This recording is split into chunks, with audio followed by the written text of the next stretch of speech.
Mga Green Guards ang igapahamtang sa Molyolone Promenade. Kakas na ang mga bricks sa porsyon nga ini sang Molyolone Promenade sa Lapuz. Sa atubang sini, may tinumpok nga mga bricks nga nakitaan. Ang 72 anyos nga si Ponciano Aranda ang nag-ako, siya ang naghakot sa mga bricks agud nga tipunon. Istorya niya, gimpang kakas sang mga kabataan ng mga bricks. Ang iban, ginggamit nga tukod sa bunit sang mga nagapamunit sa lugar. Di nakita ko na nada ang mga bricks, may mga bakante na nadao, pag-abot ko di. Dira nga porsyon no, may bakante na. Ang diri naman puro oklab na dao. Nagapatong sa babaw sang pariyo nga bricks. Napamatong sang mga may nagapamunit, may mga bata nga nagapamasyar, ihaboy sa dagat. Di ang nagakuha naman ang nagapamunit, may ginakalso nila sa rad nila. Mahalin lang sila, hindi nila ginabalik sa pwesto bla. Di ginakuan ko na lang, ginakuha ko ang matamaton tago dito. Ay ko sa ulihi, basi pangitao nila, arad sa kuan ko, sa pwesto ko. Oo, nga daw, klabon. Kay balaan mo ang balster na o. Dira nila ginasandig ang ilang rad. Tapos idalom sing rad na, ginakalso nila ng ano, ang brakes. Pagkalso nila, di kung may mahulik, hindi hindi makuha ang rad nila, magtumpilak bla sa kuan, may sagang. Di pagka magpuli na sila, hindi na nila balik sa kuan pusto. Bisan si Ponciano dismayado sa ginahimo sa mga kabataan kag iban nga mga nagapamunit sa lugar. Ati tani nangita sila sang kuan sang pares na bato. Ikalang nila sa kuan, hindi nga oklabon pati sa mga bata. Daw bala mo mga bata daw ay man kuan mo makita nilang isda na oklabon kag ihabuyon ng isda. Di mo na nga si Dalom to na laaw ko na din si Dalom sang tunga-tunga na ko sang mag-isa kuan ako din ko regli ang kuno ang break si Dalom mo. Natubuan na talaba. Nakalabot ini kay Mayor Jerry Treñas kag iyaging kasubo ang ini nga insidente. Gani maga-deploy siya sang mga Green Guard kag Police Auxiliary sa lugar. May mga kulang gid man, so we will have to source out kung diin kita makakuha. Kag pabutanayan ta na sa Green Guards dira kag sang aton Police Auxiliary. It seems nga daw nalipatan lang inada nga lugar nga way tagid na pabantayan. Pabantayan tagid no, and it's very sad nga muna ginaobra nila, ginobra na para gid sa mga Ilonggo nga manami man taning lugar naton, dapat tani amligan taman sang maayo kay these are developments nga ginhatag para sa aton. Hindi lamang bricks ang gimpang guba sa lugar, bisan ng mga suga, gimpang bali man. Ang mga plant box sa Molyolone Bridge ang puno man sang basura, mga upos sang sigarilyo, plastic cup, kag madamo pa. Ang aton nga panganawagan kintani nga ginahawa taman nga patinlo sa aton syudad nga pangabay ko tani sa aton nga mga pumuluyo, buligan man kita para nga magtahuman kag matinlo aton syudad. You know, the cleanliness of a city is not just the responsibility of the city government. As I have always said, governance is a shared responsibility both by the governors and the governed.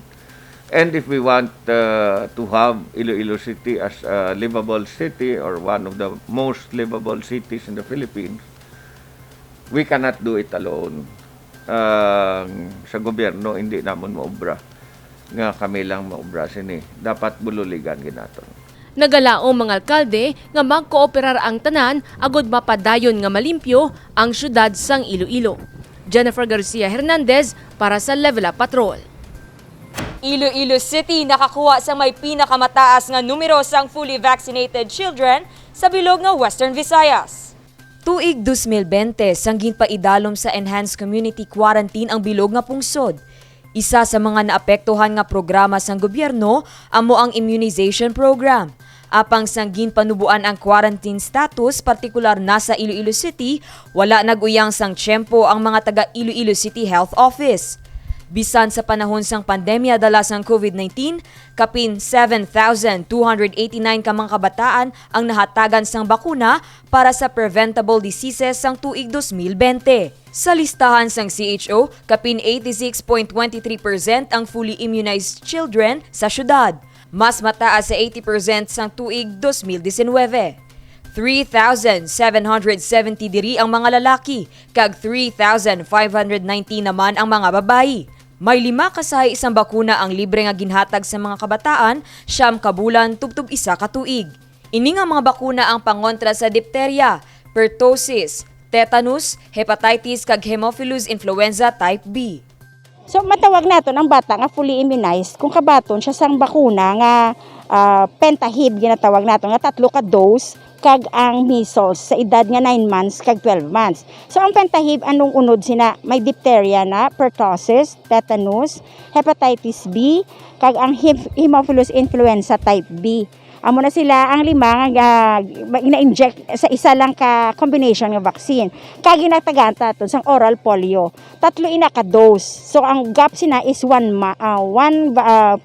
monthly gap ina siya for 3 doses. And on the third dose, ginahatag na siya ang isa ka vaccine nga injectable polio.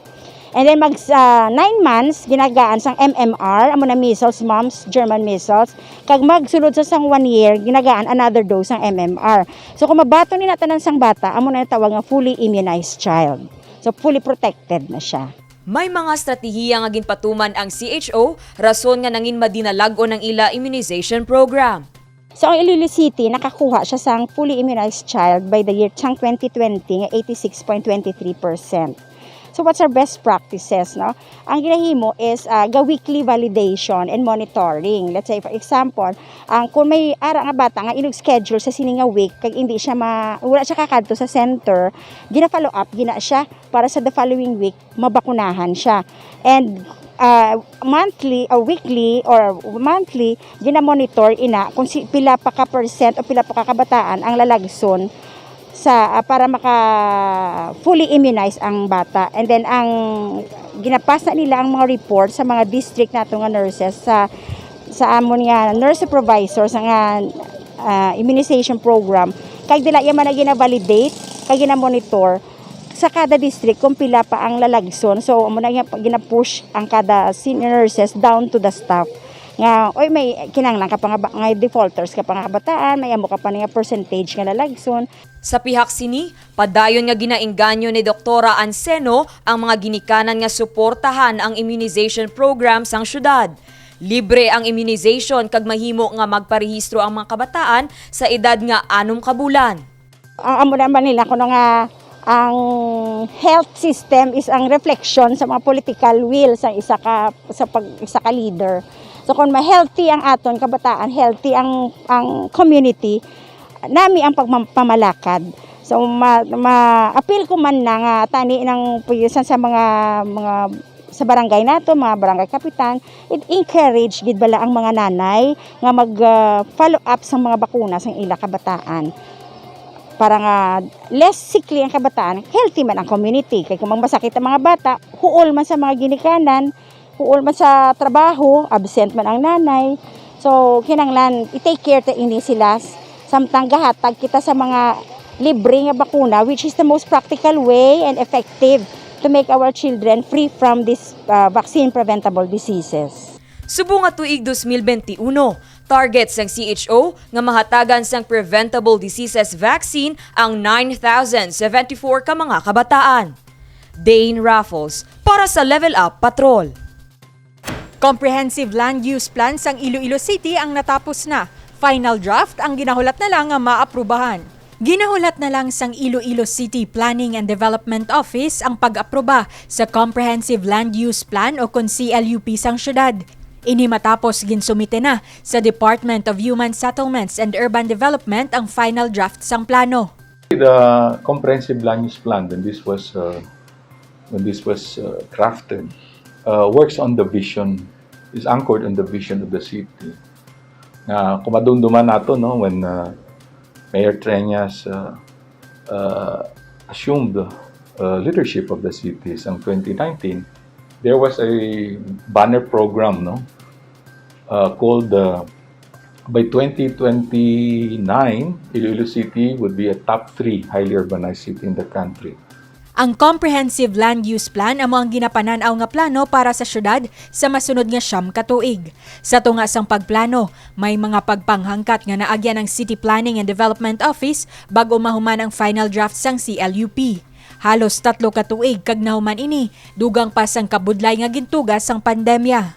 We're very happy with how the plan came out, no? Yung bululigan ini sang even citizens who participated in the public hearing.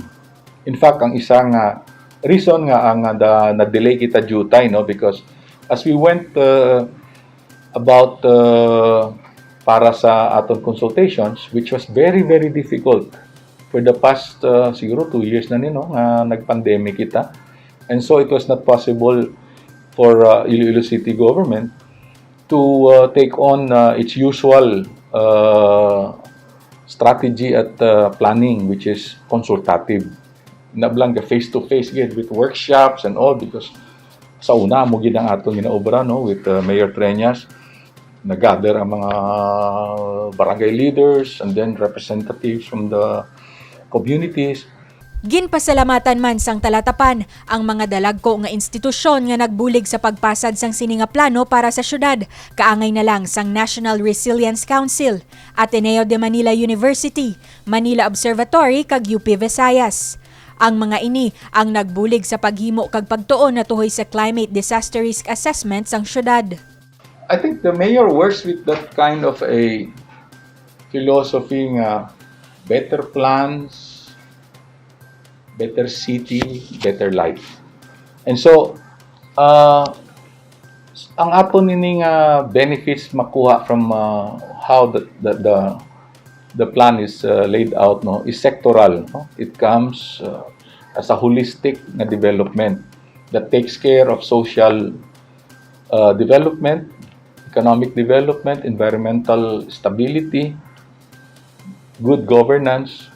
And then there's a particular interest towards infrastructure development, because I think it's inevitable nga to pump the economy, you need infrastructure support. Hence, ining plano nato madamo gid sa mga investments for infrastructure and utilities and other services. Dugang pa ni Peñalosa, sa bulig sang CLUP, mapatuman ang handom ni Mayor Jerry Treñas para sa syudad. We are looking forward to this with excitement, as I said, because now, hindi na mabudlay, for example, for investors to apply for a zoning clearance, because sa una ang naglinigad, as you would probably recall, simply pa lang when 10 years ago, ang syudad was entertaining the investors that were coming. Simply pa lang to ang mga nagkalatuding investors. There were a few nga mga businessmen who expanded their business operations. And so, at that time, wala pa ni naton ma-assign ang expanded nga commercial uses in those parts, no? Lalo na ang pakadto na to sa Liganes, wala kag further out pakadto sa San Miguel, diri sa Mandurriao. Suno kay Mayor Jerry Treñas, pila sa kaundan sang Comprehensive Land Use Plan, amo ang pagpahamtang sang residential area, pagpasangkad sa mga commercial areas, kag pagpatukod sang dugang nga mga infrastruktura agod mas mapasanyog pa ang turismo sa syudad sang Iloilo. Ang aton nga development base sa Comprehensive Land Use Plan, no? Nakitaan ta subong daw kalabanan naging subong sa aton nga available nga duta gina-develop na sa residential kag commercial, no, do mixed use na, and may iban nga may mga eskwelahan, may mga ospital, may isa kita dira ka area sa Suok nga ginaplanuhan nila nga may residential, may commercial, may ospital, and siguro amo na subong ang bagong mga developments para hindi na mabudlay magkadto sa imong place of work. Dugang pasang alkalde, sa tion maaprubahan ang Comprehensive Land Use Plan, sarang na nga mapatuman sining handom para sa isa ka sustainable kag livable nga Iloilo City. Pinaagi sa CLUP, mas magadamo man ang mga investors kag mapadayon ang pag-uswag sang syudad sang Iloilo. Divine Singh para sa Level Up Patrol.